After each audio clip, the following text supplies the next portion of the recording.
இங்கே தங்கராஜ் பொண்ணு வீட்டுக்காரவங்க கிட்ட வாக்கு கொடுத்துட்றாங்க. நிச்சயம் நல்லபடியாக முடியட்டும். கல்யாணத்துக்கு முதல் நாள் அதுக்கு முன்னாடி எப்படியாவது என் மாப்பிள்ளை சுரேஷ்க்கு நான் எஸ்ஐயா இங்கே வேலையை வாங்கி திரும்ப கொடுப்பேன். எஸ்ஐயா தான் அவன் உங்கள் பொண்ணு கழுத்தில் தாலியும் கட்டுவான். அது நடக்கும். இதை இந்த தங்கராஜ் நடத்தி வைப்பான். என் மேலே உங்களுக்கு நம்பிக்கைன்னா இந்த நிச்சயம் இன்னைக்கு நடக்கட்டும் அப்படின்னு சொல்கிறாங்க. இதை கேட்ட உடனே பொண்ணு வீட்டுக்காரங்களும் உங்கள் மேலே எங்களுக்கு நம்பிக்கை இருக்குது. உங்களை பற்றி கேள்விப்பட்டுதானோ நாங்களே இதெல்லாம் செஞ்சோம். ஆனால் மாப்பிள்ளைக்கு வேலை கிடச்சிரும்ல அப்படின்னு பொண்ணு வீட்டுக்காரவங்க கேட்குறாங்க. அதுக்கு இங்கே தங்கராஜும் அதெல்லாம் நீங்கள் பயப்படவே வேணாம். இந்த தங்கராஜை பற்றி தெரிஞ்சவங்க எத்தனை பேர் இருக்காங்க. அப்படி இருக்கும்போது என் மாப்பிள்ளை சுரேஷ்க்கு நான் இந்த வேலையை திரும்ப வாங்கி கொடுத்துட மாட்டேனா? என்ன செய்யணுமோ அதை கரெக்டாக செஞ்சு என் மாப்பிள்ளை சுரேஷ்க்கு நான் திரும்ப இந்த வேலையை வாங்கி கொடுப்பேன் அப்படின்னு சொன்னேன். இங்கே தங்கராஜும் அந்த நிச்சயத்தை நல்லபடியாக நடத்தி முடிக்கிறாங்க. எல்லாருமே வீட்டுக்கு போன பிறகு இப்படி ஆகும்னு நான் நினைக்கவே இல்லை மாமா. இந்த போலீஸ் அந்த இன்ஸ்பெக்டர் என்கிட்ட காது கொடுத்து கூட விஷயத்தை கேட்கல. உடனே சஸ்பென்ஷன் லெட்டரை எடுத்து என் கையில் நீட்டிட்டாரு அப்படின்னு சொல்ல, இப்போ உனக்கு ஒன்றும் வேலை போகலைல்ல, நீ அதை பற்றி யோசிக்காத. இந்த வீடியோவை யார் இப்படி மீடியாவில் போட்டாங்களோ அவங்களே இந்த மீடியாவிலேருந்து இந்த வீடியோவை நீக்கினா மட்டும்தான் இதுக்கான வாய்ப்பு எல்லாமே சேரும். அது மட்டும் இல்லை, அந்த வீடியோ சம்மந்தப்பட்டவங்களும் இதுக்கு இங்கே ஏதாவது ஒரு கருத்தை சொல்லி தான் ஆகணும். அப்படி இருந்தால் தான் உனக்கு இந்த வேலை திரும்ப கிடைக்கும். சரி வா நம்ம கிளம்பலாம் அப்படின்னு சொல்லி தங்கராஜ் என்ன பண்ணுறாங்க, சுரேஷை கூட்டிகிட்டு கிளம்புறாங்க. மாப்பிள்ளை ஒன்றும் பிரச்சனை வந்துடாதேன்னு எங்கள் சுரேஷுடைய அம்மா கேட்க, அத்தை நீங்கள் ஏன் கவலைப்படுறீங்க? நான் உங்கள் மாப்பிள்ளை, நான் இருக்க வரைக்கும் இந்த குடும்பத்துக்கு எந்த பிரச்சனையும் கொண்டு வந்து நான் நிறுத்திட மாட்டேன் அப்படின்னு சொல்லிட்டு தங்கராஜ் கிளம்புறாரு சுரேஷை கூட்டிக்கிட்டு. சுரேஷும் தங்கராஜுக்கும் இருக்கிற ஒரே ஒரு பெரிய பிரச்சனை, இந்த வீடியோ வெளிவந்தது அவளால் இல்லைன்னு அவளே தெளிவாக சொல்லுறான். ஆனால் அது உண்மையா இல்லையான்னு நமக்கு தெரியாது. அந்த ஆஃபீஸில் போயிட்டு கம்ப்ளைண்ட்டை கொடுத்ததும் இவதானு எனக்கு இப்போது தெரிய வந்திருக்கு. அப்படி இருக்கப்போ அந்த வீடியோவை ஏன் இவளை வெளியிட்டுட்டு நம்மக்கிட்ட போய் சொல்லக்கூடாதுன்னு இங்கே சொல்லிட்டு இங்கே தங்கராஜ் கேட்குறாங்க. இருக்கலாம் மாமா, ஆரம்பத்துலேருந்து அவள் தானே என்கிட்ட பிரச்சனை பண்ணிக்கிட்டு இருக்கத அப்படின்னு இங்கே சுரேஷ் சொல்ல, அதுக்கு தங்கராஜும் ஆமாண்டா சுரேஷ், நாம இந்த விஷயத்தில் அந்த பொண்ணு சொல்கிறத கேட்டுட்டு அமைதியாக இருக்கக்கூடாதுன்னு சொல்கிறாங்க. மாமா இப்போ என்ன பண்ண போகிறோம் அப்படின்னு சொல்லி கேட்க, இதுக்கு சம்மந்தப்பட்ட அந்த பொண்ணையும் அந்த பையனையும் சந்திக்கிறதா இதுக்கு முதல் வழி அப்படின்னு சொல்லி என்ன பண்ணுறாங்க, அவங்க அந்த பொண்ணை வந்துட்டு பார்க்கலான்னு போகிறாங்க. ஆனால் அந்த வீட்டில் அவங்க பொண்ணே இல்லை. என்னாச்சு, உன் தங்கச்சி எங்கே, உன் தங்கச்சிக்காக தானே நாங்கள் இதெல்லாம் செஞ்சோம் அப்படின்னு சொல்ல, இல்லை பெரிய பிரச்சனையாயிடுச்சு, இந்த வீடியோவும் வெளிவந்ததுனால அவளால் இங்கே இருக்கவும் முடியலை, அதனால தான் நாங்கள் அவளை வெளியூருக்கு அனுப்பி வச்சிட்டோன்னு சொல்ல, எங்கள் தங்கராஜ் ரொம்ப கோவமா அந்த பொண்ணோட அண்ணன் சட்டையை பிடிக்கவும் செய்கிறாங்க. பிரச்சனையில் உன்னால் மாட்டிட்டு நிற்கிறது என் மாப்பிள்ளை சுரேஷ். இப்போ அவனுக்கு இந்த பிரச்சனையிலேருந்து விடுதலை கிடைச்சாகணும். உன் தங்கச்சி எங்கே இருந்தாலும் எனக்கு தெரியாது, அவள் உடனே இங்கே வந்தாகணும். இதுக்கும் அவளுக்கும் எந்த சம்மந்தமும் இல்லைன்னு அவள் சொல்லி ஆகணும். அது மட்டும் இல்லாமல் உன் தங்கச்சி இப்போ கொஞ்ச நேரத்தில் இங்கே வந்தே ஆகணும் அப்படின்னு சொல்ல, இல்லைங்கண்ணா அப்படின்னு அவங்க தயங்கி நிற்க, உடனே சுரேஷ் சொல்கிறாங்க, மாமா ஒரு நிமிஷம் வாங்கன்னு சொல்ல, இப்போ அந்த பொண்ணு வந்தால் மட்டும் என் மேலே இருக்க இந்த பழி போகாமலா இருக்கும் அப்படின்னு சொல்லும்போது, இந்த வீடியோவை வெளியிட்டது யாருன்னு அந்த பொண்ணுக்கு தானடா தெரியும். அந்த பொண்ணுக்கு தெரியாமல் வேறு யாருக்கு தெரிஞ்சிருக்க போகுது? இதோ இவனை நம்பி தானடா அந்த வீடியோவே நான் ஒப்படைச்சேன். அந்த வீடியோ எப்படி இங்கே மீடியா வரைக்கும் போணுச்சு அப்படின்னு சொல்லிட்டு கேட்குறாங்க. அது அப்படின்னு அவங்க அண்ணனுக்குமே நல்லா தெரியும். உன் தங்கச்சியை காப்பாற்றுறதுக்காக தானே இப்போ நீ ஊரை விட்டு வெளியே கொண்டு போய் தங்க வச்சிருக்கேன். எல்லாம் எனக்கு தெரியும். தங்கராஜுக்கு தெரியாதது எதுவுமே இல்லை. உன் தங்கச்சி வந்தே ஆகணும். அவகிட்ட நீயே கேட்டு உண்மை சொல்றியா, இல்லை நான் அந்த பயலை அடித்த மாதிரி உன் தங்கச்சியை அடித்து உண்மை வாங்கணுமா? இந்த வீடியோவை வெளியிட்டது யாருன்னு அப்படின்னு சொல்லிட்டு கேட்டு மிரட்டவும் செய்கிறாங்க. உடனே அவங்க அண்ணனும், இங்கே பாருமா, உன்னால் நாங்கள் குடும்பமே இப்போ இந்த தங்கராஜ் கையில் மாட்டிகிட்டு இருக்கோம், இப்போ நீயே சொல்லிடுன்னு சொல்லிட்டு கேட்கும்போது வேறு வழி இல்லாத அந்த பொண்ணும் கவிதாவும் உண்மையை சொல்லிடுறாங்க. இல்லைண்ணா அவங்க மேடம் தான், ப்ளீஸ்ண்ணா என்னால் அவங்களுக்கு எந்த பிரச்சனையும் வந்துடக்கூடாது, எனக்கு உதவி செய்ய போய் அவங்க ஏதாவது பிரச்சனையிலையும் மாட்டிக்கக்கூடாதுன்னு கவிதா கெஞ்சும் போதே ஃபோனை கட் பண்ணிடுறாங்க. இப்போ கன்ஃபார்ம் ஆகிடுச்சுல, எல்லாத்துக்கும் காரணம் அவதானு, வாடா போகலான்னு இங்கே சுரேஷை கூட்டிகிட்டு நேராக அவங்க வீட்டுக்கு போகிறாங்க. திரும்ப எதுக்காக இங்கே வந்திருக்கீங்க? அதான் என் பொண்ணு எந்த தப்பும் பண்ணலைன்னு சொல்லிட்டாலே அப்படின்னு அவங்க அம்மா சொல்லும்போது, வரட்டுமா விடுமா அப்படின்னு சொல்லிட்டு இருக்கும்போதே அங்கே ஆல்ரெடி வீடியோவை ரெக்கார்ட் பண்ணிகிட்டே இருக்காங்க. உள்ளே வந்து எங்கள் தங்கராஜும் அங்கே நிற்கிற சுரேஷும், இங்கே பாருமா, நீ தான் இந்த தப்பெல்லாம் பண்ணியிருக்கன்னு எங்களுக்கு தெரிஞ்சு போச்சு. தேவையில்லாமல் ஒருத்தன் வாழ்க்கையில் விளையாடிட்டு இருக்கேன். அவனுக்கு இப்போ மேரேஜ் ஆக போகுது. நான் இந்த அளவுக்கு பொறுமை யார்கிட்டையும் பேசினதில்ல. உங்கள் அப்பா என்கிட்ட வேலை பார்த்துட்டு இருக்காருன்ற ஒரே காரணத்துக்காக மட்டும்தான் நான் இந்த அளவுக்கு அமைதியாகவும் பொறுமையாகவும் போயிட்டுருக்கேன்.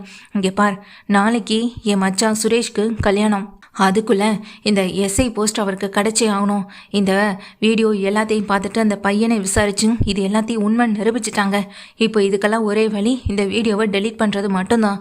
இது தேவையில்லாமல் எடுக்கப்பட்டது, இது எதுவுமே உண்மை கிடையாது அப்படின்னு சொல்லி நீ என்ன பண்ணணும் அப்படின்றதையும் நான் சொல்கிறேன். நீ அந்த பையனை கூட்டிக்கிட்டு வந்து போலீஸ் ஸ்டேஷனில் கம்ப்ளைண்ட் கொடுத்துருக்க இல்லையா, அதை நீ வாபஸ் வாங்கி ஆகணும். ஏன் மச்சா இங்கே சுரேஷ்க்கு திரும்ப வேலை கிடைச்சே ஆகணும் தங்கராஜ் சொல்ல, இவ்வளோ ஈஸியாக தப்பு பண்ணிட்டு எல்லாம் தப்பிக்கிறாங்க.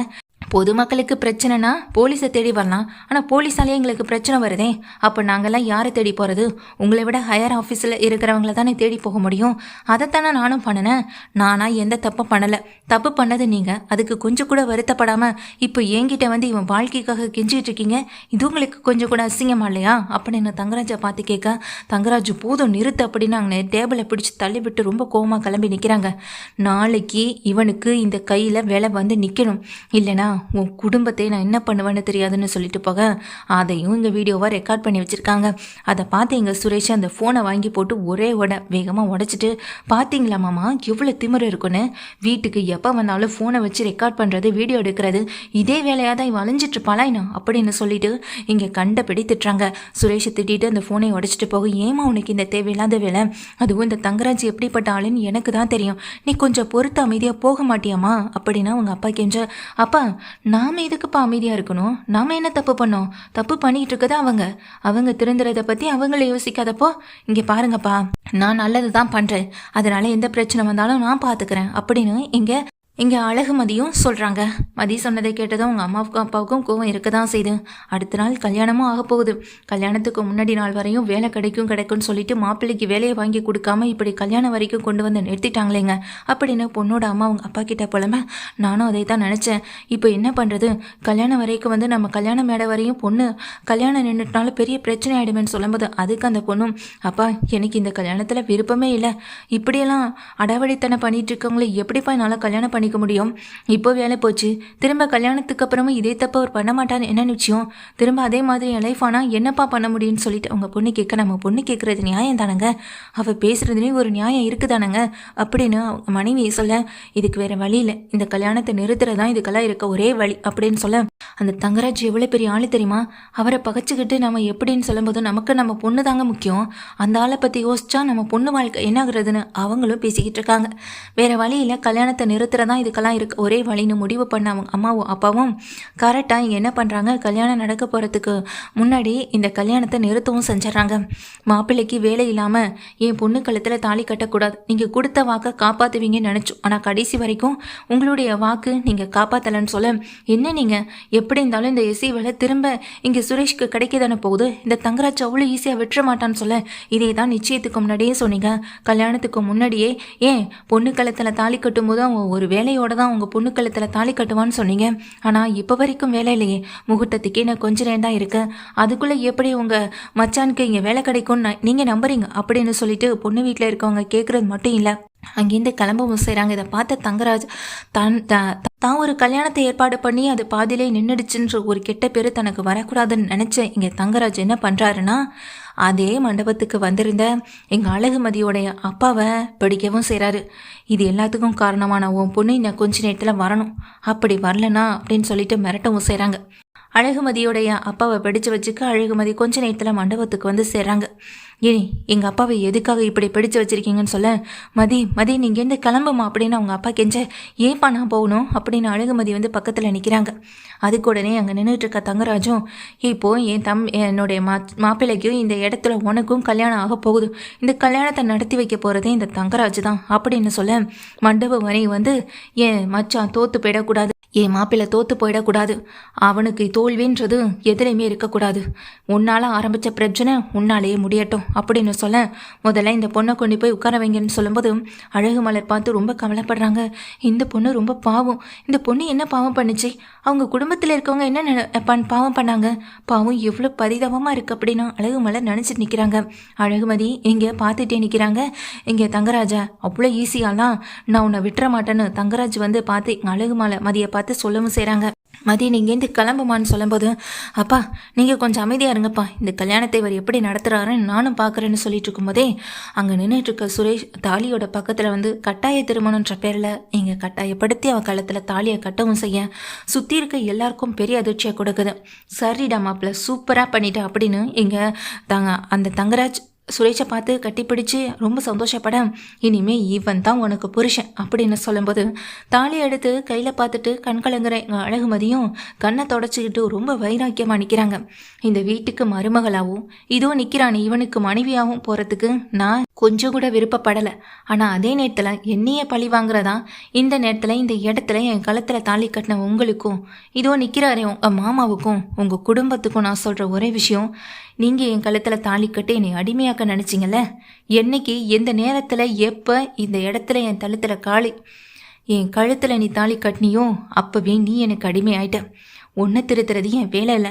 இனி நீ செய்கிற ஒவ்வொரு பாவத்தையும் பக்கத்தில் இருந்து பார்த்து என்ன பண்ணணுமோ அதுக்கு நான் பண்ணுவேனே தவிர உன்னை திருத்தி உன்னை வழி நடத்தி உன் கூட வாழணுன்றதுக்காக நான் அந்த வீட்டுக்கு வரப்போகிறதும் இல்லை. நீ செஞ்ச ஒவ்வொரு தப்புக்கும் இனி நான் தாண்டா சாட்சி. இனி தூரம் இருந்து உன்னை கண்காணிச்சிட்டு இருந்தேன், இனி உன்னை கூடவே இந்த கண்காணிக்கிறதுக்கான ஒரு வாய்ப்பை நீ எனக்கு கொடுத்துருக்க. இதனால் நான் வருத்தப்பட மாட்டேன். வருத்தப்படுறதுக்கு நான் எந்த தப்பும் பண்ணலை. ஆனால் நீ வருத்தப்படுவ, கண்டிப்பாக ஒரு நாள் வருத்தப்படுவ. இல்லை எதுக்கு கல்யாணம் பண்ணணும்னு நீ வருத்தப்பட்டு தான் தீருவ. அதை இந்த அழகுமதி நடத்த விடாமல் செய்ய மாட்டான்.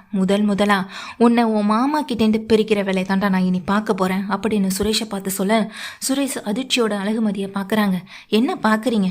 நீங்கள் சொல்கிறத கேட்டு அந்த வீட்டில் அடிமையாக வாழ்கிற ஒரு அடிமை பொண்ணுன்னு நினச்சிட்டு இருக்கீங்களா? அது ஒரு காலத்துக்கும் நடக்காது. எங்கள் அப்பா உங்ககிட்ட வேலை பார்த்தாருன்னா எங்கள் அப்பா நீங்கள் சொல்கிறதெல்லாம் கேட்டு நடப்பாருன்னு நினச்சிங்களா? இன்றைக்கி எங்கள் அப்பாவை மிரட்டி என்னை இந்த இடத்துல கல்யாணம் பண்ணி வச்சுருந்துருக்கலாம் கட்டாயப்படுத்தி. ஆனால் ஒரு நாளும் நான் உங்களுக்கு சந்தோஷத்தை கொடுக்க மாட்டேன். இந்த சந்தோஷமெல்லாம் இன்னையோட முடிஞ்சு போச்சு.